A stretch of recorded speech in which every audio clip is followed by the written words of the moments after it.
الحمد لله الذي أرسل رسوله الحق ليظهره على الدين كله ولو كره الكافرون.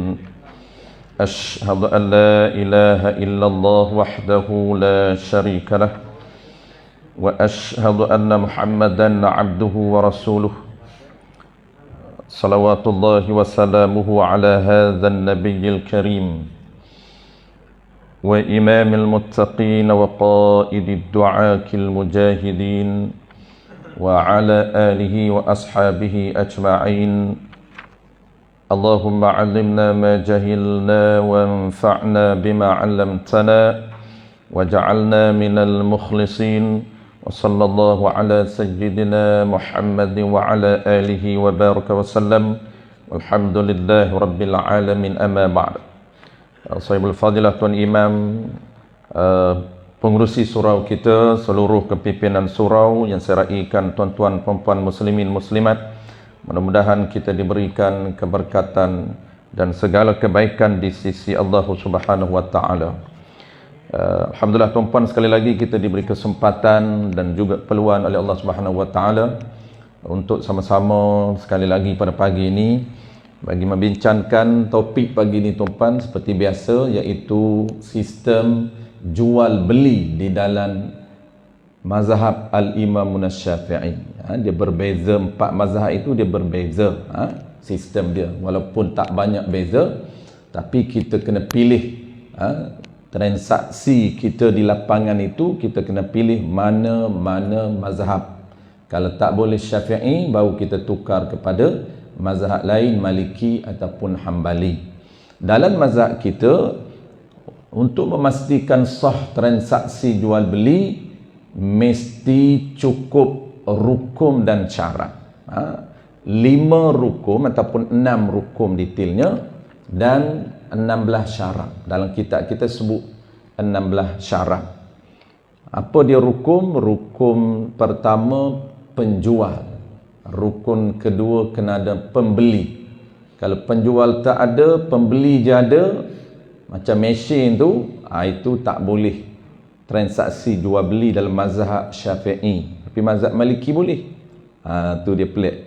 Mazhab Maliki, mesin tu yang kita masuk duit keluar air tu, mazhab Maliki kata mesin tu menepati penjual. Syafi'i tak boleh.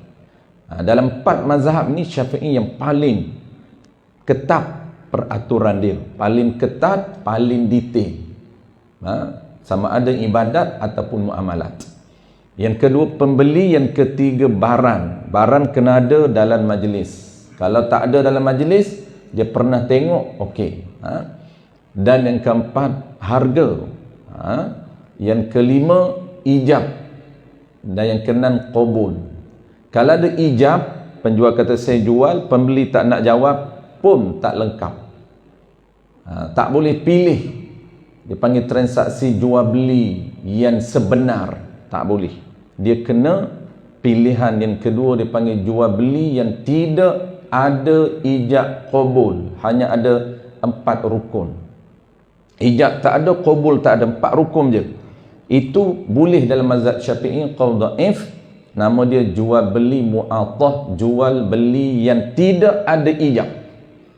Macam hari ni tuan-tuan, majoriti hari ni mana ada ijab? Main hulu je. Hulu duit, ambil barang. Senyap, tak cakap apa. Itu dia panggil jual beli mu'attah. Mu'attah ni payah nak sebut ulang, terbelik lidah. Jual beli yang tak ada ijab qabul. Simple. Mazhab kita sah, qaul dhaif. Mazhab lain boleh. 3 mazhab lagi tidak ada ijab qabul, sah. Hulu duit, ambil barang, balik. Yang tak boleh ni ambil barang, tak bagi duit. Itu je. Semua mazhab tak boleh. 3 mazhab boleh, tak ada ijab qabul. 1 mazhab je tak boleh. Mazhab kita. Mazhab kita dia ketat. Cuma qaul dhaif dalam mazhab kita ni, dia kepanggil pendapat lemah. Boleh. Nama dia adalah jual beli mu'attah. Baik. 4 ataupun dipanggil 6 rukun itu, kita duk bincang rukun pembeli dan penjual. Pembeli dan penjual, syarat yang diperuntukkan oleh syarak mesti cukup 5 syarat. barulah sah jual beli. Bukan semua orang boleh terlibat dalam jual beli. Hanya 5 syarat. Syarat pertama kita dah bincang. Hari ini sambung syarat yang kelima yang terakhir. Syarat yang pertama, mesti orang yang nak terlibat dalam jual beli itu akil dan balik. Kanak-kanak dan orang gila tidak dibenarkan. Nak terlibat dalam jual beli mesti dia dah balik, mesti dia tak gila. Maksudnya sempurna. Orang gila tak boleh berjual beli, kanak-kanak tak boleh berjual beli. Melainkan pendapat lemah mazhab kita, kanak-kanak boleh. Yang duk beli di sekolah atau tempat, itu pendapat lemah dalam mazhab Syafi'i. Pendapat dalam mazhab Ahmad bin Hanbal dibenarkan. Dengan syarat pertama, mumayyiz, 7 tahun ke atas. 5 tahun tak dibenarkan. Semua mazhab tak boleh 5 tahun, 6 tahun, 7 ke atas. Sebab 7 tu dikira kanak-kanak yang mumayyiz. Itu syarat pertama. Kanak-kanak dibenarkan terlibat dan jual beli ini. Qaul dhaif mazhab kita mesti mumayyiz 7 tahun ke atas. Maknanya darjah 1 okey lah. Syarat yang kedua, ni kalau tak lepas syarat kedua, tak boleh anak-anak kita terlibat dan jual beli. Maksud tak boleh itu tak sah. Yang kedua, mesti dia tahu nilai. Nilai duit dia tahu, walaupun dia tak pandai kira, tapi dia tahu nilai. Dia tahu beza 10, 5, RM1 dia tahu. 5 lebih besar, 10 lebih besar lagi. 5 dengan RM1, 5 besar. Dia tak tahu kira. Itu dipanggil orang yang tahu nilai, boleh terlibat dalam jual beli. Qaul yang lemah. Ya. Ya. Nilai barang.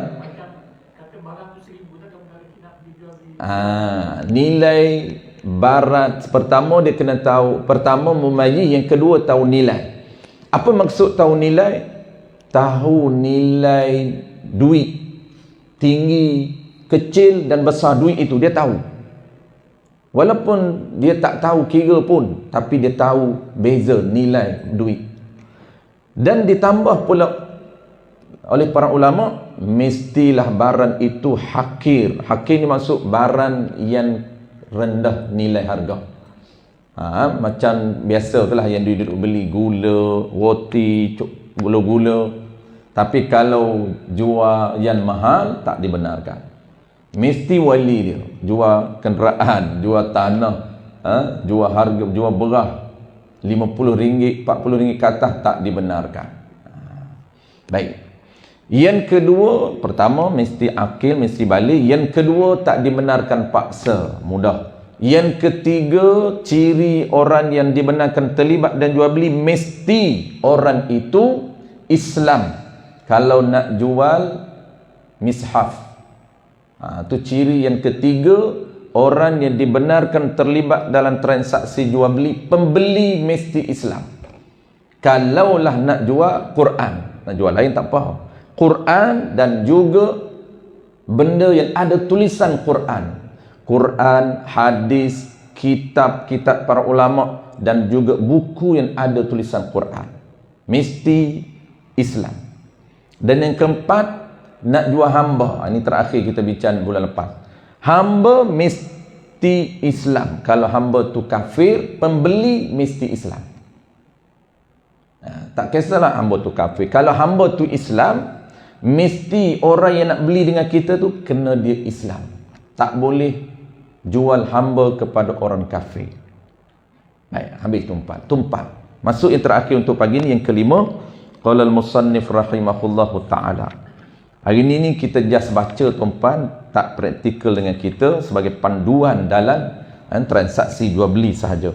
Iaitu orang yang nak jual senjata. Senjata untuk digunakan di dalam memerangi ataupun peperangan. Adapun biasa, alat biasa bukan senjata macam paran, pisau, itu dibenarkan. Syarat kita nak jual senjata mesti nombor 5. Nombor 5, disyaratkan juga pada orang yang hendak membeli senjata. Orang yang nak membeli senjata, syarat pembeli. Penjual ni nak kena jual kepada siapa? Pembeli senjata itu ataupun alat peran bahawa ia bukan daripada kafir harbi. Tak dibenarkan menjual kepada kafir harbi. Kafir zimmi boleh. Zimmi boleh dengan ada syarat dia. Sekalipun kafir harbi itu ada perjanjian keamanan. Dia panggil kafir mu'ahad. Perjanjian keamanan. Baik, kafir ni tuan status dia orang non-Muslim ni, status dia ada dua. Pertama, status dia harbi. Yang kedua, status dia zimmi. Harbi itu pula banyak. Ada kafir harbi yang mu'ahad. Mu'ahad ni, dia masuk ke dalam negara Islam, ada rekomen daripada mana-mana pihak baru boleh masuk di dalam negara Islam. Ini cerita asal tuan-tuan. Hari ni ada guna visa aja. Ada visa, pasport, bolehlah masuk mana-mana negara. Jadi hari ni kira gini ada pasport, ada visa, boleh masuklah. Kalau asalnya kerajaan Islam di Madinah, mana-mana orang kafir luar daripada Madinah nak masuk kerajaan Madinah mesti direkomen oleh orang Islam di Madinah. Itu dia ketat. Orang kafir nak masuk negara Islam. Jadi kalau orang kafir dari luar nak masuk negara Islam di Madinah dulu, ada kafir itu harbi tapi pelancong, dipanggil mu'ahad. Itu pelancong lah. Walaupun dia ni kafir yang ada perjanjian keamanan. Apa maksud harbi tuan-tuan? Supaya kita faham, tak boleh jual senjata kepada harbi. Iaitu orang kafir yang tidak bersetuju dengan peraturan kerajaan Islam. Dia tak setuju. Apabila dia tak setuju, dinamakan dia itu harbi. Status dia itu harbi. Sebab apa? Harbi ini maksudnya orang yang tidak setuju dengan peraturan yang digubal dalam kerajaan Islam. Itu dia panggil harbi. Satu lagi nama dia zimmi. Dia tak terima, tak perlu Islam, tak mengucap pun, tapi zimmi. Apa maksud zimmi? Dia setuju dengan peraturan yang diperuntukkan, yang digubal dalam kerajaan Islam. Dia tak membangkang. Tapi kena dalam mazhab Al-Imam Syafi'i kena ada tanda. Apa tanda kafir zimmi? Paling asas dipanggil teras, mesti ada akad. Hari ni tak ada lah cerita asal. Ada akad. Kalau orang Islam dia ada akad, dipanggil zakat. Zakat fitrah. Fitrah tu maksudnya badan dia tu kena bayar. Badan dia tu kena ada zakat. Dia panggil zakat nyawa. Tu zakat fitrah. Zakat fitrah ni orang panggil zakat badan. Apa maksud zakat badan? Zakat nyawa. Selagi nyawa dia ada, wajib bayar. Apabila sampai je masa tu, dia masih bernyawa, wajib bayar walaupun sakit. Tu dipanggil zakat nyawa. Zakat fitrah. Orang Islam dia kena bayar nyawa hidup dia tu. Kena bayar. Setahun sekali bayar. Bukan mahal pun. Setahun sekali. Anak bayar nyawa bapa boleh? Bukan insurans tu. Boleh dengan syarat kena wakil. Ataupun memang bapa tu miskin, berada di bawah tanggungan anak, itu tak perlu minta izin dengan bapa. Jadi bapa dengan anak ni tuan-tuan, sampai satu tahap bapa tu dia kembali ataupun dia boleh berada pada bawah tanggungan anak. Kalau anak masih kecil, belum balik, dia tu auto bawah tanggungan bapa. Bapa jadi wali. Bapa jadi wali keluar zakat tanpa minta izin sebab anak belum balik. Bapa satu tahap, bapa ni dia boleh berada bawah tanggungan anak. Apa maksud bawah tanggungan anak? Zakat fitrah anak yang bayar tanpa minta izin. Tak perlu minta izin bapa. Walaupun bapa dah terlebih balik dah. Bukan terbalik, dah terlebih dah. Dan yang kedua, makan minum bapa, dipanggil nafkah. Nafkah bapa, makan minum bapa, pakaian bapa, tempat tinggal bapa ditanggung oleh anak. Bila? Ketika bapa dia miskin. Yang kedua, ketika bapa ini walaupun dia ada harta, tapi dia minta, dia tak nak bekerja, dia nak minta anak dia sara, wajib anak sara. Tu keistimewaan bapa. Dia ada beberapa keistimewaan bapa yang Allah beri kepada wali, kepada bapa ni. Dalam isu nafkah, zakat. Apabila dia miskin, auto anak lelaki yang menyara. Ataupun yang kedua, dia minta anak dia sara walaupun dia muda, walaupun umur 50, bekerja boleh lagi. Tapi dia tak nak bekerja, dia anak lelaki ada, dia nak minta anak dia sara. Dan ada satu lagi kita pernah sebut dulu. Dalam isu dia panggil muru'ah, isu i'faf. Ini jarang biasa dibincang dalam kitab munakahat. Keistimewaan bapa apabila dia nak berkahwin, tapi syarat dia berkahwin setelah ibu meninggal. Bukan jenis nak tambah ngada-ngada, bukan. Isteri dia dah meninggal, dia nak kahwin lain tapi dia miskin, wajib anak dia bayar mahar, mas kahwin, dan sara ibu tiri dia tu. Bukan senang nak buat. Dia kata bapak nak kahwin, bapak lah sara, takkan kami pula nak sara. Itu boleh tahan lagi. Teruknya anak tak bagi langsung. Bapak nak kahwin buat apa, tua dah. Muda okey lah, muda pun tak bagi juga. Ya. Kalau memang kata ayah kita sedia ada, memang ada dua. Dua isteri. Nak tambah satu lagi? Ada. Lepas tu dia hilang apa? Oh, hilang ingatan. Bukan nak hilang. Tak ada kemampuan dah hilang kan? Okey. Jadi mak tiri tu kita kena bagi nafkah juga. Okey, cantik soalan. Ini dia dah memang dah dua dah. Dia memang power bapak dia ni. Ada jenis dua, ada jenis tiga. Mati seorang tambah, mati seorang tambah. Dia tak berkurang. Kalaulah bapak kita dah hilang keupayaan, maksudnya bukan hilang ingatan, hilang keupayaan, maksud miskin, duit pun tak ada dah. Adakah ibu tiri menjadi tanggungan anak? Asalnya tidak. Asalnya nafkah itu menjadi tanggungjawab bapak kita. Yang kita ni asalnya wajib menyara bapak, itu je asal dia. Tapi kalau bapak itu minta, wajib. Bapak kata aku mana ada duit lagi, kena selalu ini ibu tiri engkau. Mana bapak pun. Ini bukan orang lain ni, ibu tiri. Dia tak sebut tiri tu, ibu engkau. Lagi power. Mau di belakang tu tiri. Saya sama je tuan-tuan, ibu tiri kita ni sama je dengan ibu sebenar. Hukum dia sama. Ibu tiri, ibu sebenar, ibu tiri, ibu susuan sama. Tak batal. Hukum pun sama dengan ibu kita. Semua sama hukum ni. Ada bab faraid tak samalah. Itu keistimewaan syarat bagi kepada bapa. Auto masuk nafkah, auto masuk buat anak kalau miskin, ataupun kalau dia minta, wajib. Dan apabila dia mati, isteri dia minta anak dia carikan isteri dan bayar mahar, wajib anak. Haram kalau anak tak bagi. Ni orang tak faham tu, anak tak bagi bapak dia kahwin, tak boleh.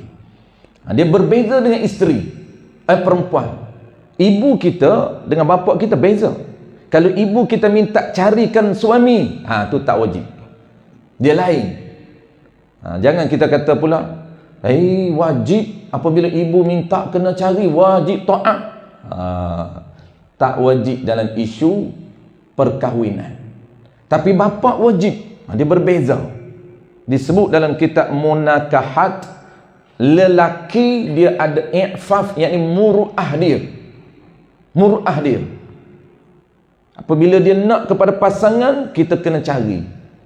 Untuk jaga apa? jaga muruah dia. Payah nak cerita muruah ni. Dia tak sama. Lelaki tuan-puan ada pasangan dengan tak ada pasangan tak sama. Bukan soal kita duk nampak umur 70 kahwin buat apa, bukan larat pun. Bukan soal larat, bukan. Kita duk nampak satu sudut tu je. Tak, Islam ni dia jaga dari sudut fitrah seorang lelaki tu. Kalau ada pasangan, ibadat dia tak sama dengan tak ada pasangan. Tengok angguk Abang Ji. Betul. Kita muda lagi tak tahu. Jangan kata orang muda boleh lah nak kahwin lain. Ini bapak dah umur 80. Okey, lagi 80 muda lagi. Kalau bapak dia 100, kena cari juga. Umur 100 jalan tak betul. Bukan betul kak. Jalan kena pimpin dah. Ayah nak kahwin lagi. Tak agak. Tak agak cinta. Tak agak cinta lah. Jalan 3 selendar. Tapi dia minta anak kena cari. Tak boleh halang. Haram kata anak, tak benarkan bapak dia kahwin. Kalau bapak dia kata aku bukan ada duit, aku nak kahwin, duit engkau, wajib kita carikan. Dia panggil i'faf. I'faf ni muruah dia, jaga ketenangan hati dia. Dia nak ada pasangan dia, bukan ada apa pun, nak sembang je. Dia anak bukan nak layan sembang je. Dia tak boleh tak ada sembang, tak ada pasangan dia. Kalau bawa mudarat macam mana? Mudarat. Kalau mudarat taklah. Ini kita kira biasa. Kalau timbul isu lain dia panggil aridi. Aridi tu macam apa? Mudarat. Kalau ada dua ni kacau ni. Seorang pun jenuh ni. Bercampur dah, on off dah. Tak ingat, tak ingat. Tu kan tak payah tu. Umur berapa? Kat umur 100 dah ustaz tapi duk minta kahwin. Tengok gaya tu macam pagi okey, petang macam nak nyayuk. Yang tu tak payah. Yang tu bercampur dah tu. Itu mudarat. Bawa mak tiri jenuh nak jaga dua-dua. Jadi bergaduh pula. Mau tak bergaduh, kawan duk dalam tengah ingatan duk main on off. Tak hilang terus panggil nyayuk. Nyayuk ni dah hilang ingatan. Kalau lupa lain, nyayuk lain. Lupa macam kita. Rekaat pun lupa, tu tak nyayuk. Sujud pun lupa, tak nyayuk. Semayang pun lupa, tak nyayuk lagi. Dia ada 3 fasal semua kita tuan-tuan. Bermula fasal biasa, lupa rekaat 3-4. Tu biasa tu. Naik fasal umur seterusnya, lupa sujud. 2 kali ke sekali sujud. Lupa baca Rabbighfirli ke tak baca lagi. Okey lagi tu. Tu fasal biasa lagi. Naik fasal last, lupa semayang. Duk biasa semayang awal waktu. Pukul 1 lebih tu solat dah. Pukul 3 tu solat dah lagi solat dah lagi. Tu tak lama tu. Dia lupa. Bukan nyayuk lagi, tak nyayuk lagi. Nyayuk ni dia hilang ingatan terus. Habis. Jadi Harbi ni tuan-tuan, Zimmi ni dia setuju dengan peraturan kerajaan Islam dalam negara itu, dan apa tanda setuju? Dia akad. Akad apa? Dia panggil akad jizyah. Bukan zakat.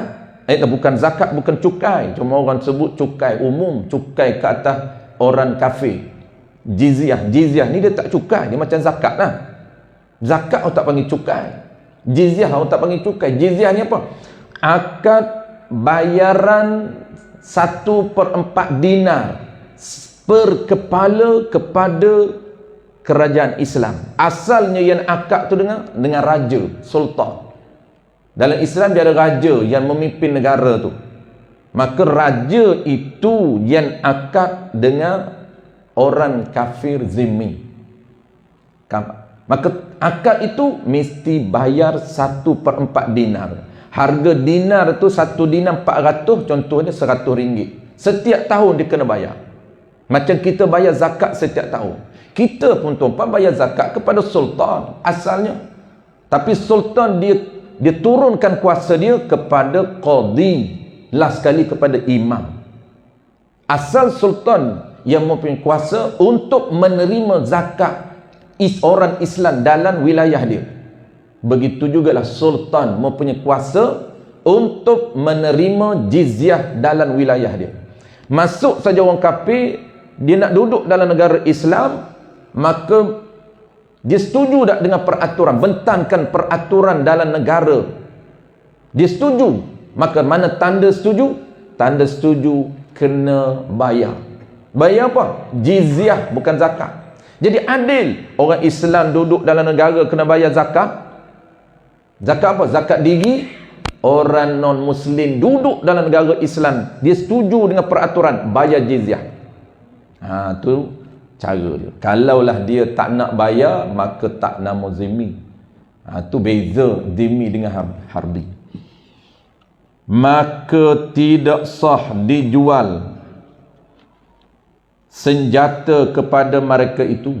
Tak sah jual senjata kepada kafir harbi. Tak sah.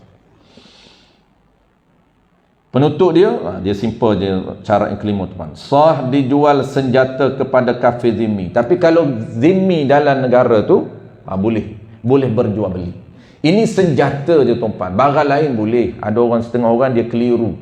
Dia kata boleh tak ustaz kita bermuamalah, berjual beli, pinjam meminjam, hutan berhutan dengan orang non-Muslim, orang kafir. Jawab dia boleh. Sama je hukum. Nak beli dia orang kafir boleh, nak pinjam boleh, nak berhutang boleh, nak gadai boleh. Tapi ikut peraturan kita. Itu je. Ikut peraturan kita. Sama. Kalau dia penjual, kita pergi, kena ada ijab qabul. Tak ada ijab qabul, dia tak pandai ni ijab macam mana saya jual. Mana dia cakap? Orang Islam pun tak cakap. Saya jual. Dia tak cakap, kita cakap, tak jadi. Kita cakap, saya beli. Dia kena dua-dua. Ijab qabul. Maka tak boleh dalam mazhab Syafi'i berada pada pilihan pertama, iaitu jual beli sebenar. Kena pilih pilihan kedua, jual beli tidak ada ijab qabul. Dia sama je orang kafir dengan orang Islam dalam isu muamalah. Dia bezanya isu ibadat saja. Sah dijual senjata kepada kafir zimmi, boleh. Kafir zimmi yang di dalam negeri, dalam negara, bukan luar. Selama tiada diketahui yang ia kafir zimmi itu menjadi perkakas, yang menjadi alap ataupun tali baru kepada kafir harbi. Kita tahu ini untuk dia, bukan untuk dia bagi kepada kafir harbi, bukan. Demikian juga begitu juga sah dijual senjata kepada penderhaka dan perompak. Ni orang Islam tuan. Orang Islam tu kaki samun, perompak. Kita jual senjata. Kita tahu dia tu memang jenis perompak, pencuri. Dia masuk kedai, boleh tak jual senjata, alat senjata? Dengan syarat, boleh sah. Dengan syarat kita tak tahu pun dia nak rompak kedai mana-mana. Dia nak samun siapa, nak curi siapa. Tu sah. Ini umum. Tapi kalau dia tahu, yakin tak boleh. Yakin dia kata saya nak beli senjata, esok nak rompak kedai mana-mana, tu tak boleh lah. Macam juga umum tuan, ada orang bincang. Dia kata ustaz tak boleh jual seluar pendek, haram. Saya kata kenapa? Mana boleh dia kata pakai seluar pendek haram? Pakai seluar pendek haram. Maka tak boleh peniaga jual seluar pendek secara terbuka. Itu dia fikir dengan bukan otak kasar, akal dia. Dia guna akal dia, bukan guna panduan syarak. Panduan syarak membenarkan jual seluar pendek. Contoh saya peniaga tuan, kedai bandar saya semua seluar pendek. Haji nak pakai seluar pendek pergi. Bukan pakai di luar, kita tak suruh dia pakai di luar, dia pakai di rumah okey je. Pakai seluar tuan, seluar pendek. Kita jual seluar pendek, bukan suruh dia pakai di luar. Itu orang tak faham. Ada setengah orang faham peniaga tak boleh jual seluar pendek sebab dia kata memakai seluar pendek hukum dia haram. Maka orang menjual pun haram. Tu tak betul. Yang betulnya sah menjual seluar pendek. Jangan cakap seluar pendek, underwear pun sah. Dia kata underwear tak posak, memang pakai dalam. Mana tahu orang pakai luar? Nak tahu macam Superman. Tak sempat pakai seluar underwear dekat dalam, kat luar dia pakai. Pakai seluar panjang dulu, pakai underwear pula. Tu sah. Kad pencuri pun sah. Dengan syarat kita tak tahu dia nak curi kedai mana-mana. Dia tak cerita pun kat kita. Tu dia panggil pencuri perampok. Penderhaka. Penderhaka ni tuan dia ada nama dia Burah. Tapi kita tak detailkan. Burah ni orang Islam. Dia lawan kerajaan Islam. Kerajaan Islam tu dah buat semua sempurna dah. Peraturan kerajaan Islam gubah semua cantik. Peraturan tinggal solat, dia ada peraturan. Siapa tinggal solat, kena tangkap. Siapa tak Jumaat, kena tangkap. Siapa tak solat 5 waktu ni, kalau orang report tuan-tuan, si fulan bin si fulan meninggalkan solat asar, asyik game je solat asar, ada orang report kat kerajaan. Kerajaan panggil dia sesi kaunseling, tanya, betul tak report ni kau solat asar tinggal, asyik duduk game je? Dia mengaku. Kalau tak mengaku, bercaralah, ada saksi lah, kena cara dalam mahkamah. Kes tak solat ni berbicara mahkamah. Ni salah satu peraturan dalam kerajaan Islam. Sebab tu kalau buat peraturan Islam, tuan-tuan tak boleh tinggal solat. Kerajaan Islam ada power. Siapa tinggal solat, dia ada hukuman dia. Hukuman telah termaktub dalam peraturan Islam. Bukan kerajaan tu buat, bukan. Dah ada dah. Sebab tu dalam kitab dalam kitab Munyatul Musalli sebut peraturan orang meninggalkan solat dalam kerajaan Islam. Apa yang patut kerajaan buat? Tu. Dah ada dah, semua cantik. Orang tinggal Jumaat ada peraturan. Orang tinggal sembahyang 5 waktu ada peraturan. Orang membazir harta dalam muamalah, berjudi ni, tikar nombor ekor ni, ada peraturan. Tiba-tiba penderhaka, dipanggil Burah, masih tak puas hati, melawan kerajaan Islam, dan juga dia ada ulama dia, baru boleh panggil Burah. Baik, apabila Burah ni, geng Burah ni, dia nak beli senjata, boleh tak jual? Kita peniaga, sah. Begitu juga sah menjual senjata kepada Burah penderhaka dan kepada perompak, tetapi haram dijual kepada mereka. Haram tu jika disangkakan ia perampok itu digunakan senjata itu untuk merompak. Tapi kalau kita tak tahu, tak haram. Macam kita jual seluar pendek tadi lah, tak haram. Habis. Terakhir untuk pagi ni tuan, kita dah bunyi syarat. Kita masuk tajuk baru, tapi satu terakhir tuan, Tajuk baru ni syarat barang ni antara tajuk praktikal tuan. Dah habis dah orang yang nak terlibat dalam jual beli, 5 jenis.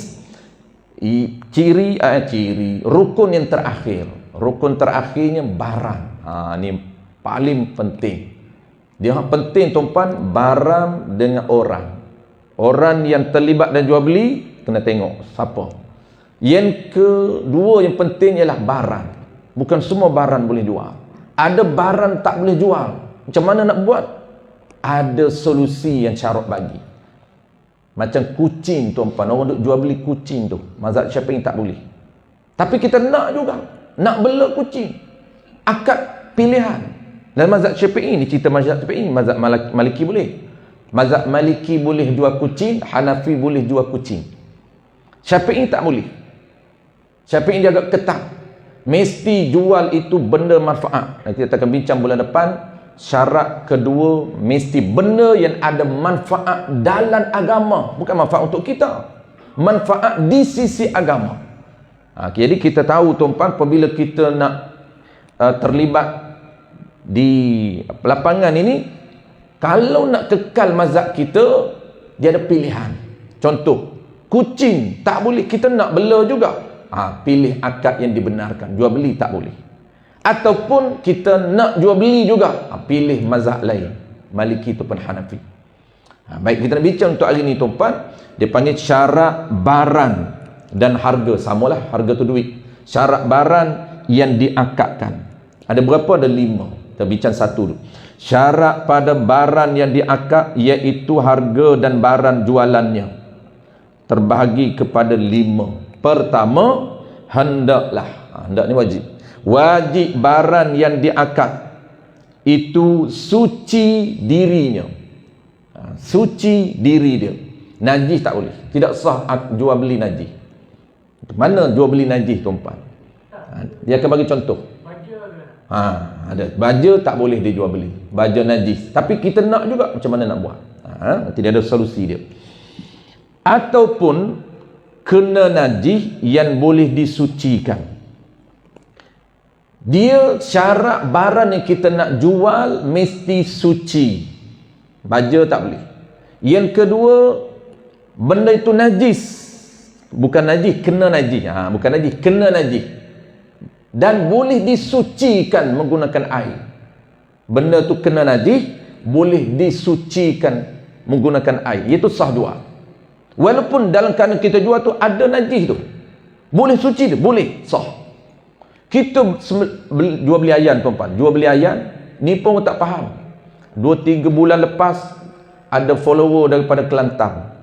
Dia dengar kita punya online. Dia kata, "Ustaz, ada ceramah tempat ke saya, dia kata sesiapa yang beli ayam disembelih masih ada darah yang tak bersihkan dan dalam itu ada tahi tak buang, dia kata tak sah jual beli."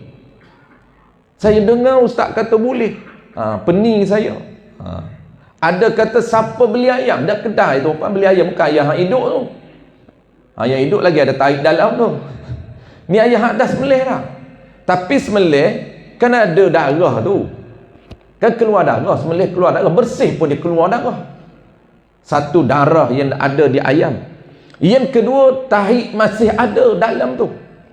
Dia kata kena keluar. Kalau betul-betul nak akad jual beli yang sah, mesti bersihkan darah dan keluarkan segala najis dalam perut tu dengan tahi-tahi. Jual yang bersih. Baru betul dalam jual beli. Yang sebenarnya tak betul. Jual beli ada darah pun sah. Dia tak faham nas kitab tuan. Dia kata apa? Atau kena najis tapi boleh disucikan. Bukan diri ayam tu najis. Dah, dia tak najis. Tapi dia kena darah. Dia ada tahi di dalam tu. Boleh tak buang tahi? Boleh. Boleh tak buang basuh darah? Boleh. Sah. Jual beli barang yang kena najis, yang boleh disucikan.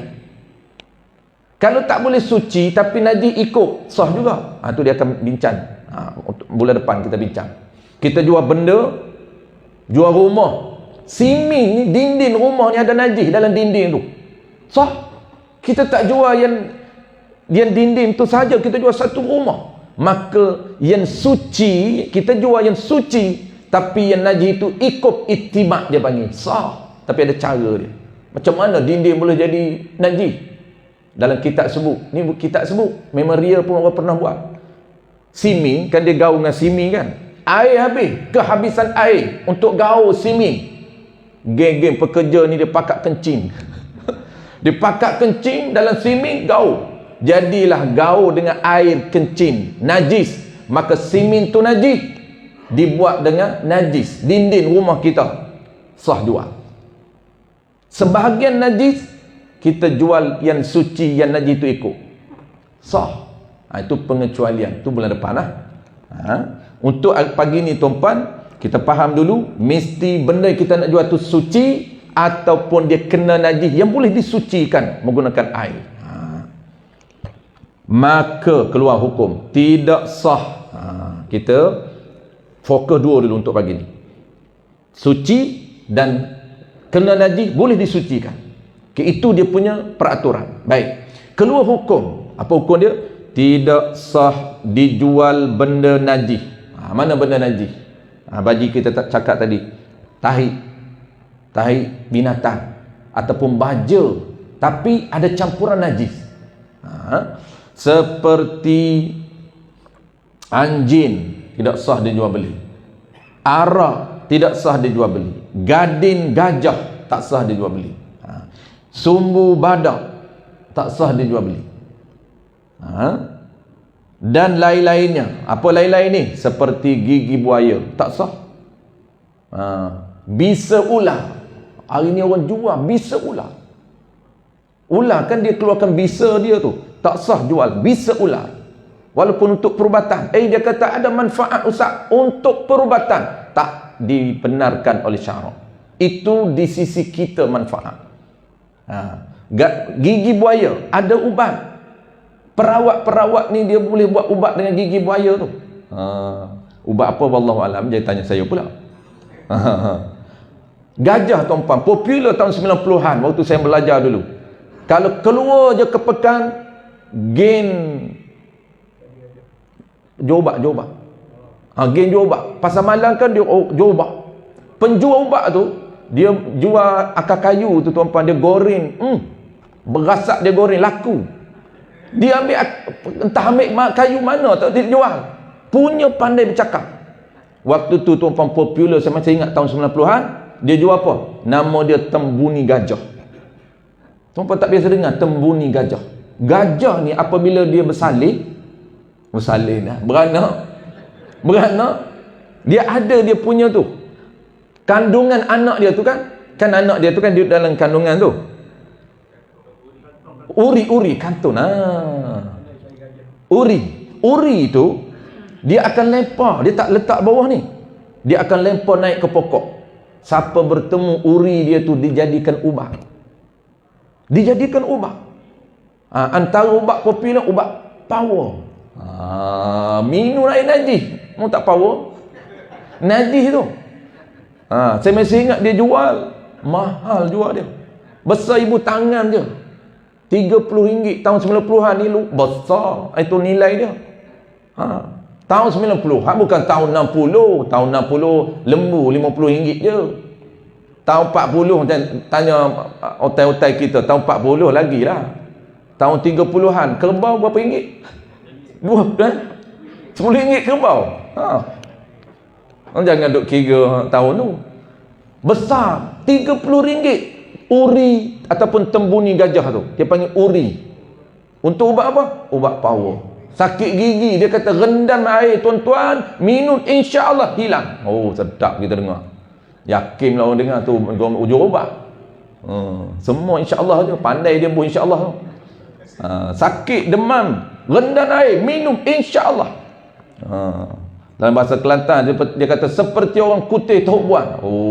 Nak ceritanya hilang terus. Beli orang bukan tahu apa tuan-puan, tak sah beli, makan haram, dua kesan. Beli tak sah, kenapa? Itu najis. Yang kedua, minum haram, kenapa? Minum najis.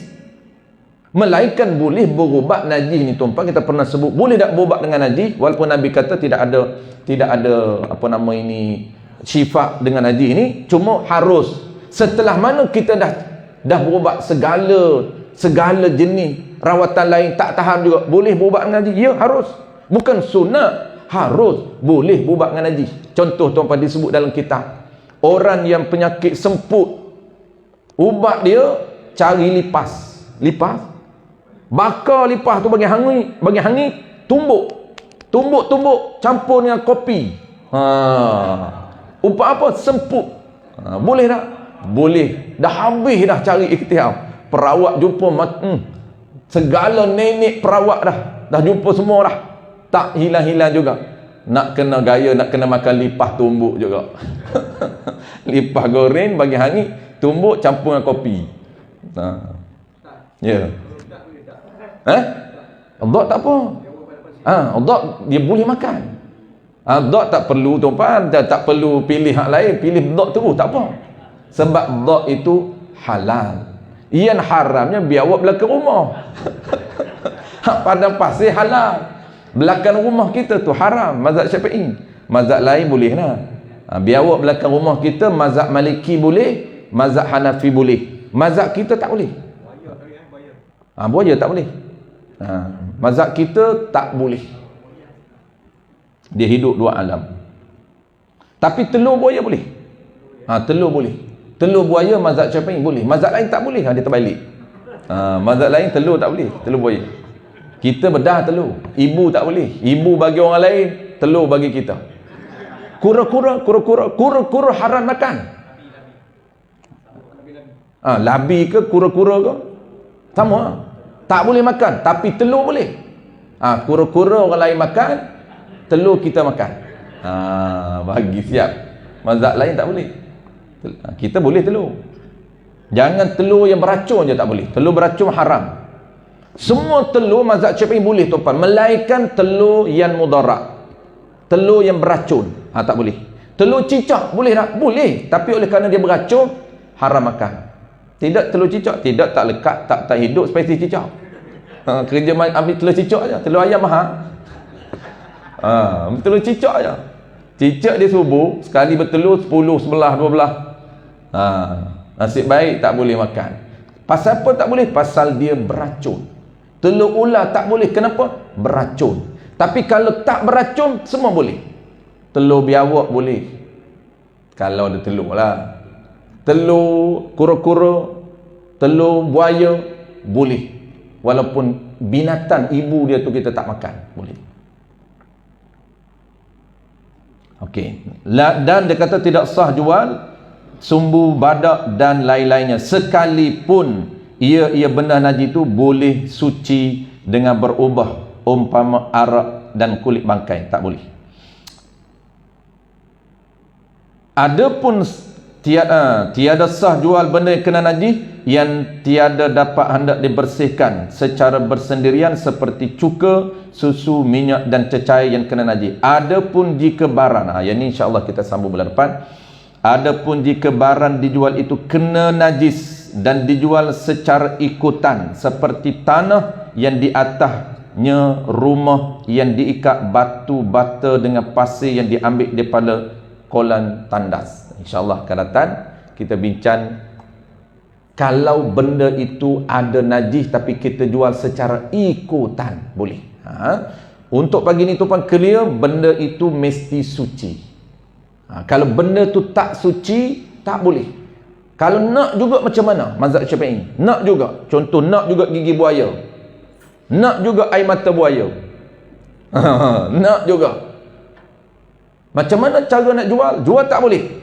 Cara dia ialah dipanggil dalam istilah dalam muamalat, cara dia kena naqlul yad.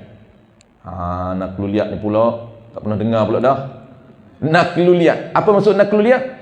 Kita dipanggil bukan pertukaran milik, bukan. Najis tidak dibenarkan milik oleh syarak. Tak benar milik, tapi boleh urus. Dipanggil menukarkan pengurusan najis tadi, bukan pemilikan. Nak tukar dengan macam mana? Hebah. Bukan jual beli. Ni saya hebah duit berapa baja ni? Baja ni najis. Berapa baja ni? Satu guni RM10. Jangan kata saya beli baja RM10. Jangan. Tak sah mazhab Syafi'i. Mereka mazhab Hanafi je. Kita kata ni saya hebah ni sebab saya nak baja ni, saya hebah. Hebah tu bukan hebah sebenar.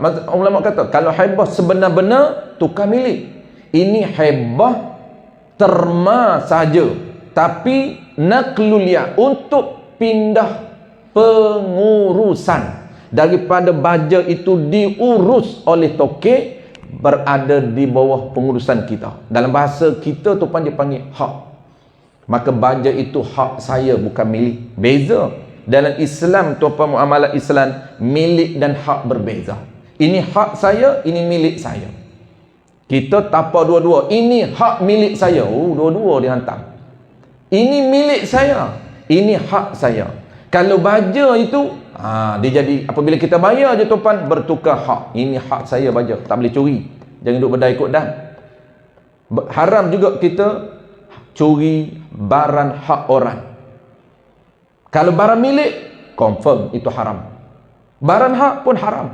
Dua-dua haram. Jadi baja ni berhak ke atas tuan dia. Dia ada tuan dia, baja ni. Walaupun najis. InsyaAllah kita akan detailkan lagi tuan-tuan solusi ni bulan depan. Bulan depan kita ulang lagi. Dia benda-benda jarang-jarang kita bincang ni tuan-tuan, dia kena ulang. Kalau tak ulang memang dia lagi pening ya. Hari ni orang beli baja tuan-tuan.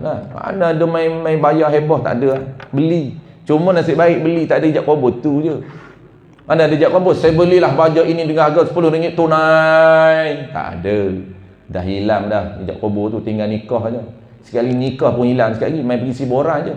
Dulu zaman akan datang kalau tak jaga Islam tuan. Zaman akan datang pergi jumpa Tok Imam, "Mam, nak sign." "Saya buat apa?" "Ni nak kahwin ni." "Sign je." Buat balik terus bini dia. Tak dijak kubur. Imam kata hijab kubur dulu. Nak cepat. Hari ni masih ada sebab kerajaan kita masih cantik. Sebab dia jaga. Tu penting juga tuan-tuan. Organisasi Islam dalam negara kita, dia jaga.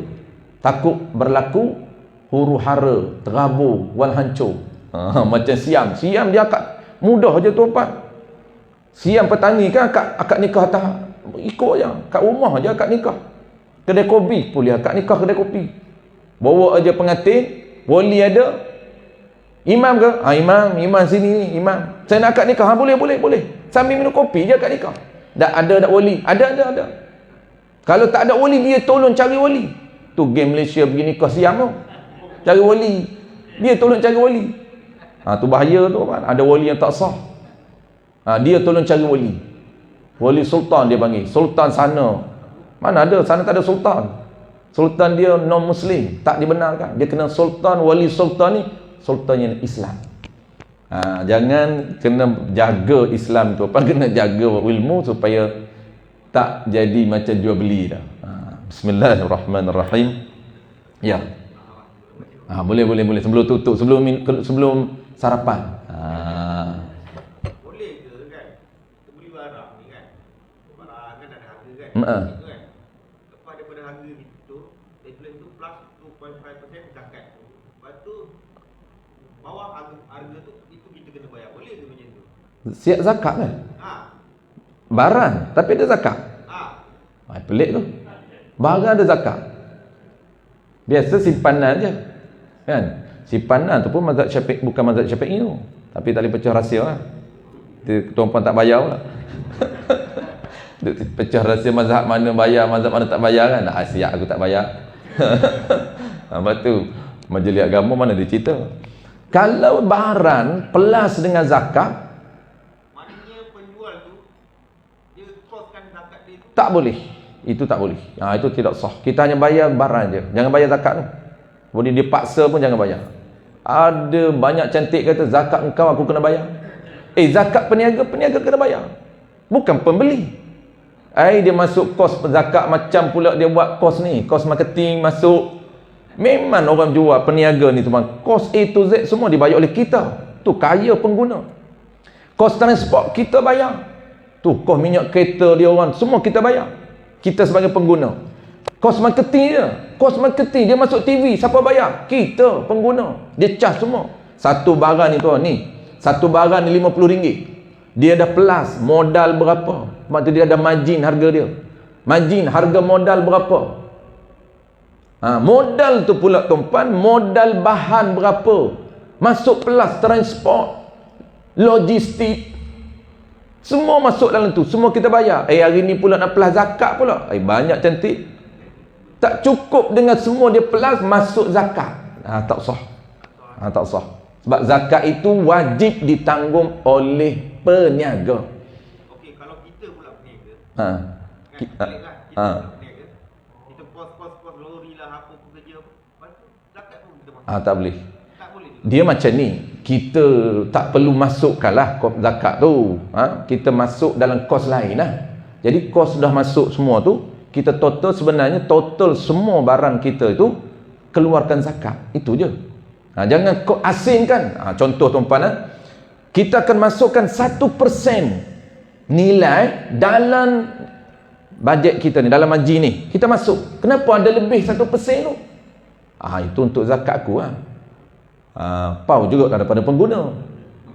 Itu tak boleh. Jangan masukkan kos zakat. Tak perlu sebut zakat. Jangan asingkan zakat. Nanti masuk pula dalam margin tu, untung zakat. Dia kena total dah termasuk dah. RM50 tu termasuk dah dalam tu. Wallahu alam. Dah tak ada soalan, kita boleh tutup. Cadangan diterima. Dia ada servis charge tax charge bila kita beli satu barang. Dan satu lagi, kita kita beli online, tak ada hijab kabur ni. Okey, dua soalan. Ini soalan penutup. Jadi cadangan tadi ditutup, dia buka balik. Okey. Servis tag satu, yang keduanya online, jual beli online. Okey, servis tag ni kita kena bayar. Okey, mazhab Syafi'i memang tuan-puan, hari ini menjadi perdebatan lah. Kita tak nak detailkan panjang. Dalam mazhab Syafi'i tak boleh, tapi mazhab lain boleh. Ada kalau ikut kitab-kitab turas, servis tag ni memang tak dibenarkan untuk mengambil cukai di kalangan rakyat Islam lah, orang Islam. Sebab dia zakat dah ada, zakat diri ada, zakat perniagaan dia ada. Dia berniaga tu kena zakat, tak perlu ditagkan lagi. Tapi oleh kerana dunia hari ni tuan-puan, untuk servis dalam negara dia perlu, maka ada contemporary. Ulama contemporary mazhab lain dibenarkan ambil tag. Sebab tu mana-mana negara pun terpaksa follow tuan-puan. Negara Islam pun follow juga, terpaksa juga ambil tag. Tapi kita cerita asal mazhab kita dan mazhab-mazhab lain tak dibenarkan. Sebab dia dah ada zakat, tak boleh cah lagi. Zakat fitrah dah ada, zakat perniagaan dah ada. Tapi ulama contemporary benarkan. Okey, settle. Soalan kedua, online mazhab Syafi'i tak dibenarkan. Maka dia panggil tidak sah. Tapi Malik boleh, Iman Maliki boleh, Iman Hanafi boleh. Jadi kesimpulan dia ada dua pilihan. Pertama, kalau nak kekal mazhab Syafi'i, boleh pilih akad lain, akad hebah. Kalau nak akad jual beli juga, pilih mazhab Maliki dan Hanafi. Boleh. Wallahu a'lam. Bismillahirrahmanirrahim. Alhamdulillahirabbil alamin.